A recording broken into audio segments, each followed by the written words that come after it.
Okay, hello everybody. Welcome back to my channel today. I'm Kevin, and today we're back to our first World War topic. So, in the last topic, we are officially talk about the Russia's end of its part in the First World War, and this is where the characters, or the country that was known to be the head of the Allied side come in. Of course, it's late, but this is the main things that make the First and the Second World War become popular. That is because the America joined the war. Alright? So today we are going to talk about the join of America, the United States in the First World War. Of course, I'm not meaning that without the America, the First World War is nothing. But I mean, the America is the strongest and biggest leader of the Allied side, and is was the one who mainly attack or fight with the other country, especially Russia, at the Second World War, and in the First World War, is helped and gained a lot of advantage for the Allied side during the war when it's joined. So that's why we talk about America as one of the biggest main character. And the other country, yeah, they're also main character that are just not too big, alright?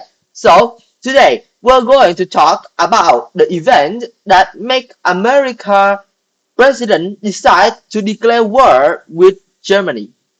So, in the face of Allied and American outrage after the sinking of the Lusitania, which is a passenger ship, because the American president at that time is, a peace-loving person. He don't want to get involved in war, and his promise for his citizens that they will get peace. That's why they don't get into the war when it breaks out. But after the Lusitania event, which is the sinking of a big passenger ship named Lusitania, the Germans have to score down the U-boat attack because of the American warning.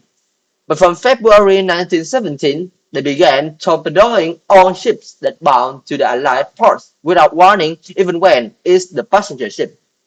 This was the turning point for the American president, as I said, named Woodrow Wilson, who has struggled for years to keep his United States out of the war. So, first thing first, we need to talk about the U-boat of the army of the German aggression, the U-boat aggression. German Navy commanders promised the Kaiser that their U-boats could start Britain into submissions within 5 months. But the ruthless sinking of merchant and passenger ships, as I say, for example, is the Lusitania, has, I mean, make Wilson furious, who believed in the ocean should be the free highways for all people, include citizens. And that means the citizens don't need to be harmed, only the military. On February 26, a journalist named Floyd Gibbons reported a torpedo attack on a British passenger ship, Lo- Laconia, off the west coast of Ireland. Gibbons is the one who has survived the sinking, but 3 Americans died in the icy Atlantic water. When his article was published, it provoked a debate across the USA from citizens to citizens and from company to business. How much longer could the United States stay out of the war? Wilson, which is a loving person, on the other hand, having a lot of reason include the one I just said to declare war with the German at that time. In January 1917, the German Foreign Secretary Arthur Zimmermann had sent a secret code telegram to his ambassador in Mexico. In that code, they want the ambassador tell the Mexico that the Mexico should join the German and join the Central Power in case that the America will join into the First World War. And also they have to take a sacred pact with the Mexicans and the Japanese to attack the America when it's joined into the First World War. But what they don't know is that those codes was being spied on by the code breakers of the Room 40, which is the team that represents for the US officials with the with a very professional skills and good of breaking code. So because of that things, that information, that code was breaking out by the people of room 14. So the following month, the story broke in newspaper all around the world. So that is what is the reason that could be used to tell or explain why did America was led by a soft-hearted person decided to join into the First World War. The president was a peace-loving man, which is the president of America, who had used the campaign slogan "He kept us out of the war" to win the election in 1916. But the U-boat threat to American ships and civilians combined with Germany's shadowy approach to Mexico, which we know from the code, is a very big threat to Americans. And this is too much for Wilson, for President Wilson at that time to take. And that's why on April 6th, Wilson announced to the world that the United States will start a war with the Central Power. Wilson was anxious to persuade that his reason to joining into the war is the intention of making the world safe for democracy, for the people who disagree with his choice, not to make territorial gains. Is a very hard thing to believe when a country such as America, a big one, joined into the war. Because territory, as I said in the games of power, that's one of the most important thing in the geopolitics. And that's why defining and denying it is very hard. Because the most important reason to join a war could be denied. And it's not the reason that a big country, which is being stronger and stronger every day, decides to join the war just to make the world safer. Well, in politics, that thing is a little bit hard to understand, right? And using the findings of his own team, before that, we need to talk about his team, which is the Wilson team. So he put together a secret panel of scholars and soldiers known as the Inquiry to report the problem in Europeans. And using those findings, Wilson started drafting a plan for the League of Nations, which would promote lasting peace, democracy, and free international trade, even when the America joined the war. In January 1918, Wilson set out this ambitious vision in a speech that's become known as the 14 Points. And that is when he solved all the problems and officially joined into the war. But they don't really come and fight just after Wilson declared his plan and his draft yet, because at that time the military was not too good. Wilson is a peace-loving man, and his way of loving peace is not just making too much military. He's not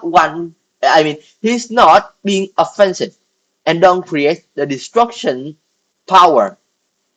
It's different a little bit from the modern day style of American government. But yeah, that is what was we. That is what he was, because after the declare of war, Wilson's aim being popular all around the world, and he then asked to smash the Central Powers, which is one of the most important things to create peace. even when he still aimed to take the peace. But his way of doing it is not stay out of the war right now. He's changed it. He's changed his heart. He's become more confident, stronger, and aggressive. He then asked for more soldiers because at the beginning of 1917, the US Army was only 100,000 strong.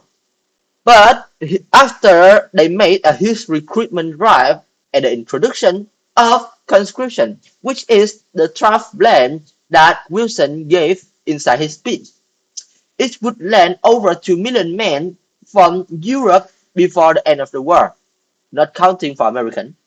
Fleet shipping troops across the Atlantic were protected by the naval convoys, so Germany's U-boat cannot destroy or prevent the troops to get to America. While America geared itself up for a massive military expedition, Allied leaders, on the other hand, celebrate because a new allies will come in. They promised, I mean, the British Prime Minister Lord George suggests formation of a new Supreme World Council and promised that they are going to got a lot of advantage in the world when Americans join. And the British Prime Minister, as I said, has suggested to create a new Supreme World Council with a seat for each of allied nations, including the United States. And that is when what we call now as okay, I forgot his name. Sorry, sorry. Okay, we could talk about is as NATO.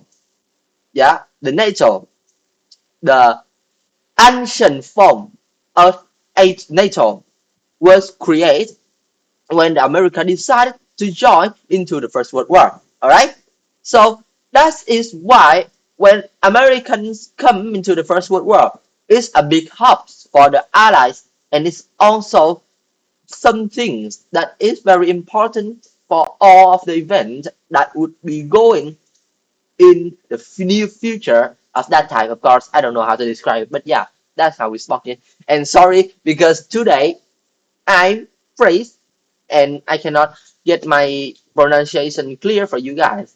And one thing else that is maybe I'm just got too tired. I don't know. It's something that is a little bit weird and then I feel a little bit sick. So maybe I'm not going to talk well in this video. I'm sorry if you guys hear something that does not fit your ears, but if you understand anything I say, then feel free to mind it. And if you don't want to hear it, then that's your choice. All right. So that's all I want to talk to you guys today about how that the Germany waking the giant of the First World War, which is the America, and how that this country, the president of this country, Wilson, turned from a peace-loving man into another peace-loving man, but with more aggressive and confident way that they will use war, they will use power to create peace. All right. So that's all I want to talk with you guys today. Thank you for listening, and I'll see you guys in my next video. Bye bye.